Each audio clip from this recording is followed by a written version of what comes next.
नमस्कार. येथे उपस्थित सर्व शिक्षकवृंद आणि माझ्या मित्रमैत्रिणींनो, आज आपण डॉक्टर बाबासाहेब आंबेडकर यांच्या जयंतीनिमित्त येथे त्यांची जयंती साजरा करण्यासाठी येथे उपस्थित आहोत.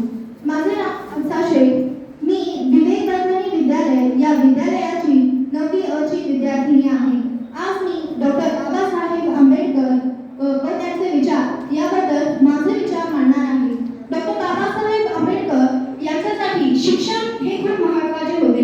डॉक्टर बाबासाहेब आंबेडकरांच्या मध्ये जेव्हा आपण शिक्षण घेतो, आपण शिक्षित होतो, तर आपल्यामध्ये एक स्वाभिमान येतो, आपल्यामध्ये एक आत्मविश्वास निर्माण होतो, आपल्यामध्ये एक स्वाभिमान निर्माण होतो, आपल्याकडे अन्यायाविरुद्ध लढण्याची ताकद येते, आपण अन्यायाविरुद्ध लढू शकतो. तर डॉक्टर बाबासाहेब आंबेडकर असे म्हणतात की शिक्षण तुमच्यासाठी तितकेच महत्त्वाचे आहे जितके तुमच्यासाठी हे पाणी आणि जेवण महत्त्वाचे आहे. आपण न जेवता न पाणी पिता राहू शकत नाही. तसेच आपण शिकण्याची आपल्याकडे भूक असली पाहिजे, आपण शिकले पाहिजे. आणि डॉक्टर बाबासाहेब आंबेडकरांचे एक खूप प्रसिद्ध वाक्य आहे, शिका, संघटित व्हा आणि संघर्ष करा. तर मित्रांनो, तुम्ही कधी या वाक्याच्या क्रमाकडे लक्ष दिले आहे का? या वाक्याचा क्रम असा का नाही की संघटित व्हा, शिका आणि संघर्ष करा. या वाक्याच्या क्रमामध्ये याचा अर्थ लपला आहे. शिका, संघटित व्हा आणि संघर्ष करा म्हणजे आधी तुम्ही शिका, आधी तुम्ही सर्व ज्ञान प्राप्त करा, आधी तुम्ही तुमच्या पायावर उभे राहा, नंतर तुम्ही संघटित व्हा आणि नंतर तुम्ही संघर्ष करा, अन्यायाविरुद्ध लढा, अन्यायाला आळा घाला, अन्यायाला चालना देऊ नका. तुम्ही या समाजाची प्रगती याला कारणीभूत आहात. जर आपल्या समाजामध्ये सर्वजण शिक्षित असतील तर आपल्या समाजाची वाढ वेगाने होईल.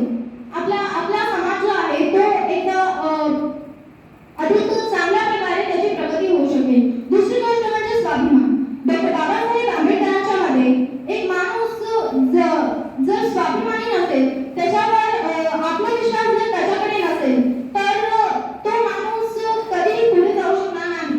कारण तुम्हाला समाज बदलायचा आहे. जर तुम्हाला स्वतःवरच विश्वास नाहीये तर तुम्ही समाजाला कसे पटवून देणार की त्यांनी तुमच्यावर विश्वास करावा?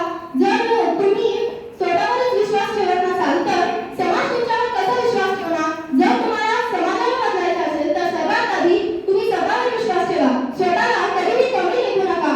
तो किती उत्कृष्ट आहे, तो मोठा दर्जाचा आहे, मी किती लहान आहे, मी कुठल्या दर्जाचा आहे, हे याकडे लक्ष न देता तुम्ही स्वतःकडे लक्ष द्या. तुम्ही शिका आणि स्वतःच्या पायावर उभे राहा आणि आपल्या समाजाची जी प्रगती आहे त्यामध्ये तुम्ही हातभार लावा. दुसरी गोष्ट म्हणजे आपण आता डॉक्टर बाबासाहेब आंबेडकर यांच्या विचारांबद्दलच बोलत आहोत, तो माझा विषय आहे. तर मी हे सांगू इच्छिते की डॉक्टर बाबासाहेब आंबेडकरांचे विचार हे खूप महान होते. ते स्वतः एक महान व्यक्तिमत्व होते, ते एक महान नेते होते. डॉक्टर बाबासाहेब आंबेडकरांचे विचार याबद्दल जेव्हा आपण बघतो त्यामध्ये एक अजून विषय येतो, तो आहे स्त्री हक्क. डॉक्टर बाबासाहेब आंबेडकर यांनी स्त्रियांसाठी अनेक कायदे केलेले आहेत, अनेक कायदे बनवले आहेत आणि याचा उल्लेख त्यांनी संविधानामध्येही केला आहे. डॉक्टर बाबासाहेब आंबेडकर जे संविधानाचे शिल्पकार आहेत हे तुम्हा सर्वांना माहीतच आहे. तर हे संविधान असेच लिहिले गेले नाही. डॉक्टर बाबासाहेब आंबेडकरांना हे संविधान लिहिण्यासाठी 3 वर्षांहूनही अधिक वेळ लागला होता.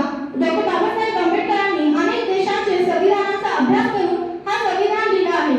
यामध्ये त्यांनी अनेक तत्वांचा उल्लेख केला आहे, अनेक तत्वांची नोंद केली आहे आणि सर्वात महत्त्वाचं तत्व यामध्ये म्हणजे समानता. कारण आपल्याला जर एक चांगला समाज घडवायचा असेल, आपल्याला जर समाजाची प्रगती घडवायची असेल तर समानता हे खूप महत्त्वाचे मूल्य आहे. डॉक्टर बाबासाहेबांचे विचार समानता याबद्दल त्यांच्या मनात समानताचे एक समानता या मूल्याचे एक यासाठी एक वेगळा दर्जा आहे.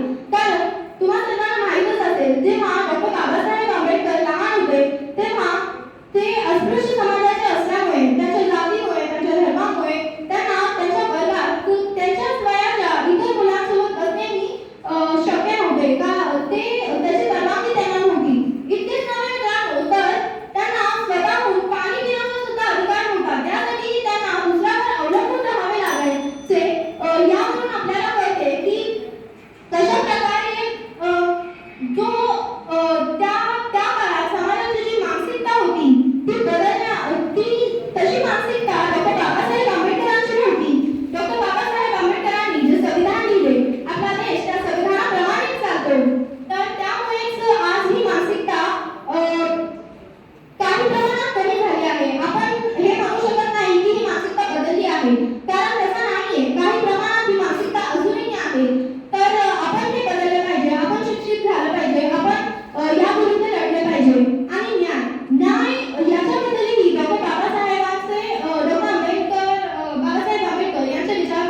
आहेत.